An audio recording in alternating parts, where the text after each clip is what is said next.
This is Inside the Wolf's Den, an entrepreneurial journey with Shawn and Joni Wolfswinkel. Welcome back to Inside the Wolf's Den with your hosts, Shawn and Joni Wolfswinkel.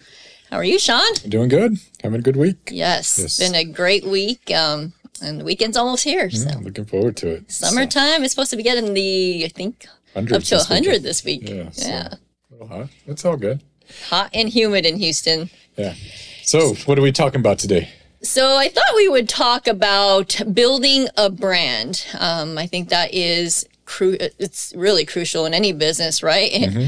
And actually, it's kind of funny that we're talking about this because it's sorry to interrupt you. But because we're hiring a new marketing manager and been interviewing people, and it's funny because you can, we were talking about impressions, right, the other day, and getting into because marketing companies, or if you hire marketing companies, they're all about the you've got this many impressions, but is it actually a conversion? Correct. We're joking around that, but branding really, in a way, is about impressions, right? Because it really is. Yeah, and so they're not totally wrong with, I guess, some of the what they're talking about. It's difference between, like, when you're talking about direct marketing. I don't know. I'm probably screwing up the whole marketing, and somebody that is in marketing or got some marketing degree is going to eat me up on this. But just that it's, you when you're doing like PPC or direct to seller marketing or something, or direct, a lot of times those you're trying to drive a direct response or a direct sale, right? Or at least a lead. Some of the branding stuff is more about awareness and correct, right, and impressions and how often they see you, and do you look like the leader in your space, expert in your industry. Yeah, so let's get into it. But I want to start off with a quote. This is from Jeff Bezos from Amazon. But your brand is what people say about you when you're not in the room. So this is it could be on a personal level too, on an individual, but also on a business level. It's what do people say when you're not there? What are people talking about with others when you're not there? Love that. So we're going to talk about 5 key points today. So number 1, understanding your target audience, right? Developing a brand strategy, creating a brand identity, building brand awareness, and maintaining brand consistency, right? So let's get started, Shawn. Let's talk about understanding your target audience. Well, this is your hot button this week. I think I've heard you say it like 3 different times, right? Maybe 5 this week. But no, I think that understanding your target audience, right? Who is your ideal client? You got to really know who your ideal client is, right? Every business should be your avatar, who's your ideal client. So for us, like in the property management space, it's the investor, the person that wants to build a portfolio. We've even got it defined to an age group. Now that doesn't mean we're going to not manage for people that are outside that age group. That's our ideal customer. Right. And then people that don't live in Houston is actually one of the criteria. So that if we're searching out people, if they don't live here, they're a certain age range. It's usually a couple, usually professionals, investor that's looking to build their portfolio. That's and then in the plumbing space, we've got it defined to like zip codes, age of homes that they live in. And then again, income bracket, all that, because we're servicing a specific clientele that we know that. And I think that's key right there, because as business owners, I think that, and initially you want to just take whoever, right? Like if whoever you can get in the pipeline, you're going to sell them, and that's your customer. But as you grow and scale your business, I think this is extremely important to really know who your ideal client is, because not everybody's going to be a good fit for you, right? Correct. And we talk about this with our sales guys all the time. Like, you're having that interview with the owner, and we're looking for those signs like, okay, does this owner fit our model, does fit what we're looking for, right? We're helping clients build wealth through rental real estate, right? And if it's somebody that doesn't have that mindset as the investor, then it's probably not going to be a good fit. It's probably going to take a lot of time from your team down the road. Correct. So that's extremely important to know and understand who your ideal client is. Yeah, absolutely. And one thing that's really helped with our business development manager, he was a customer service advisor first before he became that. And he got exposed to. That's key right there. Yeah, he got exposed to and so maybe a good thing was bring your sales guys into the operations at times just so they can see it. Because they need, like, they have a different understanding. Yeah. They're all about hunting and killing and you know, and the operations are left with whatever they bring in, whatever they kill. And then, and it's not always which I've been there, you know, I love sales. And so, you know, at the very beginning, when I was in that sales role, I would bring in just whoever in the team is like, Joni, like, we can't take this. I'm like, why not? Like, it's a deal. A deal's a deal, right? You're still doing that with some of the multifamily, but that's another topic. Hey, that's another topic. But so again, I have another quote for you guys, but this is from Scott Cook, the founder of one of the co-founders of Intuit.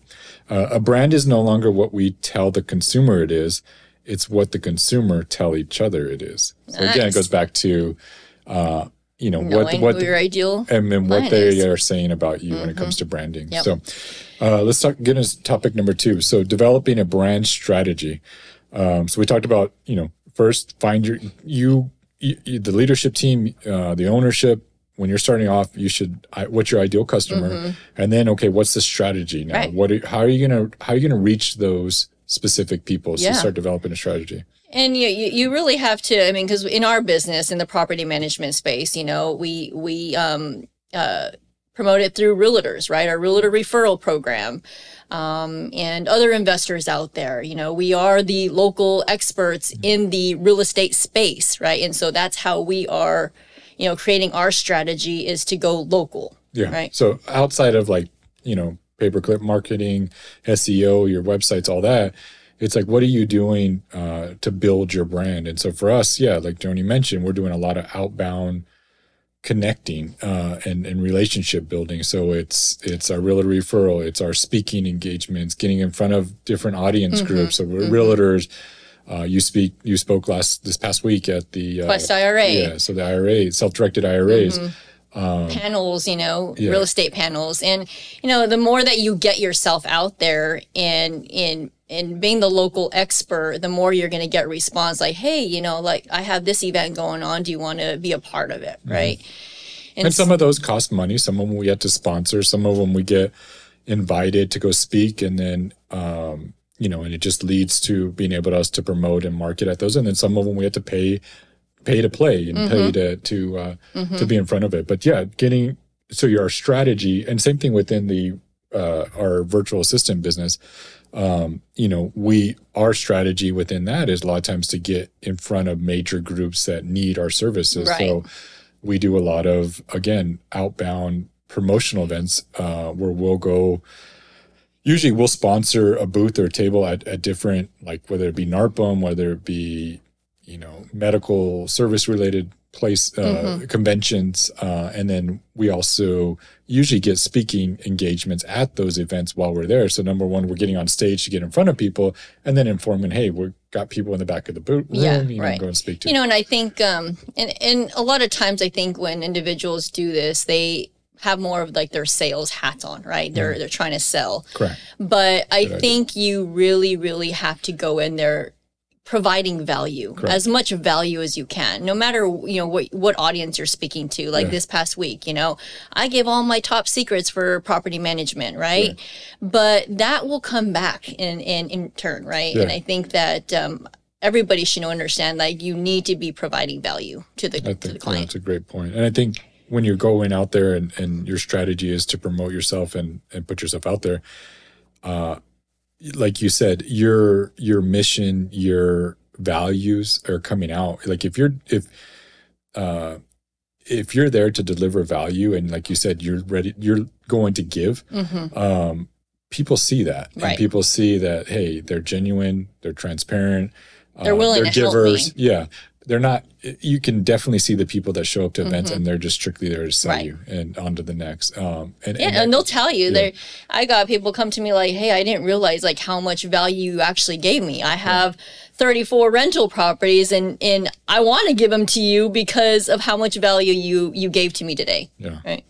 And And then it'll just align, you got internally, you got to figure out what strategy is aligned with your business goals and your target audience. So, once you've defined that audience, then you need to align it with also your business goals. So, you have budgets, you have constraints, and you need some of the direct marketing that's going to produce results immediately, whether it be local service ads, PPC, SEO, all that. And then while you're okay, what else can we do to build? And some of this stuff is free, so it's just your time. Right. But you just actually mentioned just now, like, knowing who you are, right? Your mission. What are you all about? I think that needs to come first. Like, what is your USP, your unique selling proposition? You need to know all that before you can create a strategy. And then some other additional strategy that you can do on top of the direct stuff and the stuff that costs a lot of money is you can join different networking events like BNI. I know Brett and our team is really involved in that, and it produces a lot of stuff from it. And it just business owners sharing, networking, and that's still brand building, if you ask me, because you're sharing about the brand, about the culture, about the mission, and with all these other business owners, and then they're out there being advocates for you, and you help them. You're right, and it's not just one channel; it's multiple channels. That's going to bring the return. Yeah, and then even our business development goes to all of these real estate socials and events, and a lot of times it's just social events, but again, you're just getting your name out there, exposing the brand. Right, absolutely. The third point is creating a brand identity. So a visual representation of your brand. So putting it out there, whether it's a specific, I think your logo, your color scheme, all that matters. The marketing message, I think, that goes with it is memorable.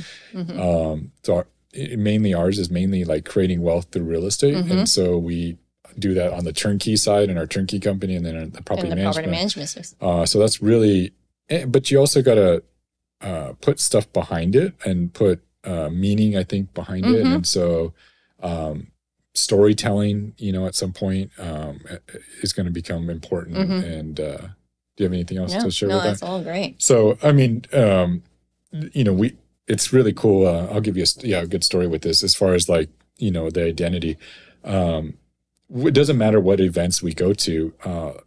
Brett and his team are really good at, and we stand out at all these events we talk at. And like Joni said, we get speaking engagements where she's up on stage and talking, but then we have this whole presentation of our brand in the back or in the vendor. But what we've done really, really that makes us stand out is we bring TVs, we bring computer screens, we bring banners, we bring tablecloths. So number one is people are entrusting large, or either going to buy large assets from us, or they're handing over their large assets to us. So you gotta look professional. Correct. You want to look, we're going to manage their $200,000 home. We gotta look like we can manage a $200,000. And even the way you dress at these events, right? Like our guys are dressed in suit and ties, and I'm dressed up in a dress. Always like a name tag. Yeah, you want to be professional. It's funny that you said that because this week at the event, one of the marketing managers was like, "Man, you guys really like know what you're doing, and you have this TV. And imagine if we had to come to all these events like carrying around our TV." But we do it. But alongside, haven't got into that yet. But on the TV screens and all that, we have our podcast showing. A lot of times it's our podcast. We have a video of us winning Franchise of the Year, so it shows all the credibility behind our brand. We run. Sometimes we run like. If it's a TTK event where we're talking about selling turnkey, maybe we'll have a lot of pictures of our properties that we sell, running in the background. But again, it's all about we're branding ourselves. So we're branding the podcast, we're branding the property management company, the turnkey, whatever space we're at. That, and then one thing we do really, really well in the virtual assistant business is we'll have live virtual assistants on screen at every event we go to. And I think that it blows them away. They think at first they look at the screen. They look in there like, are those people live or are they real? They're waving at them through the screen. Yeah, but it's, I think, because there's such a misconception, like, well, do they have accents? Well, hey, go talk to them. Yeah, and they're live right there. And so that And that person is in Mexico or in the Philippines talking to that person directly at whatever event we're at. So again, that's building a brand identity. And that's how we've done it. But fourth is building brand awareness. So how are you going to get in front of your audience, right? And we've talked a lot about that already.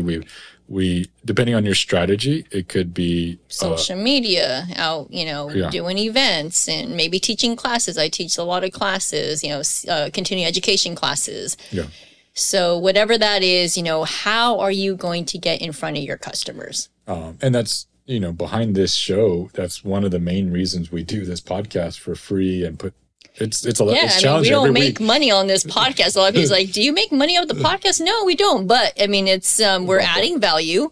We're creating brand awareness. Correct. And then we use all this content to chop it up and then put it on social media with our other brands. So, we might be talking about leasing homes, and so we'll run like a 10-second clip and put about something about leasing on Instagram and the little video with the RPM and all the, and on our pages. So it's, again, it's about just. And that's key right there. I mean, because even if you did, a video every single day, you can recycle those videos, have a virtual assistant chop them up for you, and just use those and post those all the time. I get people all the time that says, man, you're everywhere. I'm like, I am? I don't realize it, but it's because we're posting constantly. Every day. Yeah.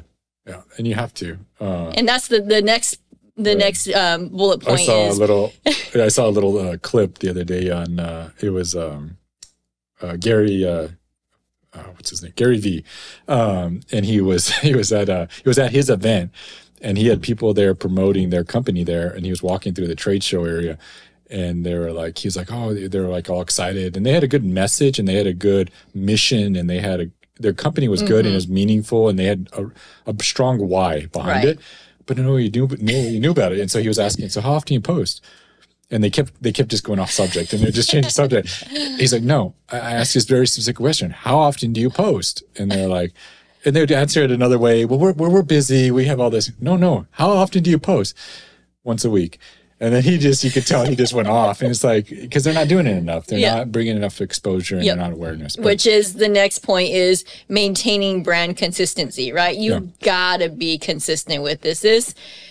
This is key to all of it. Like if you're going to stay in the game, and this is not going to happen overnight. No. This is going to it's a long-term play, right? Yeah. And again, we were talking about this. We had an interview this week, and we're talking about that. It's like, people do these kind of strategies, branding strategies, and it doesn't work. So they'll talk about. They'll sit down with them and be like, "Hey, you probably won't see anything from this for 6 months." Yeah, if you and just start getting traction, and they're like, so then 3 months in, they're like, "No, we got to pull the plug. This isn't working." And it's like, well, no, we said it was going to take 6 months to get there, and it probably takes longer at times. But that's. I mean, look at this show. We've consistently done one episode per week. 164 episodes in, right? So once a week. Yeah, so it's a lot of work, and you commitment. And you got to have systems and process in place for posting once a day on social media. That it takes work, it takes effort, chopping up the content, all of it. And you got to put those processes in, and it doesn't mean you have to necessarily do it. You can hire outside third-party companies. You can bring it in-house. You can hire VAs to help you. And we do that. We hire a VA to, I'll create the video. I'll set it in Asana, and our VA takes that, chops it up, and creates videos for it. Creates quotes for it, right? And I don't even see it. It goes on my social media, and I'm like, oh, that's great. That looks good. What's the ladder.com? Is that the... Ladder.com. Yeah, and you can schedule the post, so that way if you're a control freak and you want to see everything that's being posted, you can have the VA schedule them out, review them before they get scheduled out. If there's anything that you need to edit beforehand, you can do so. Awesome.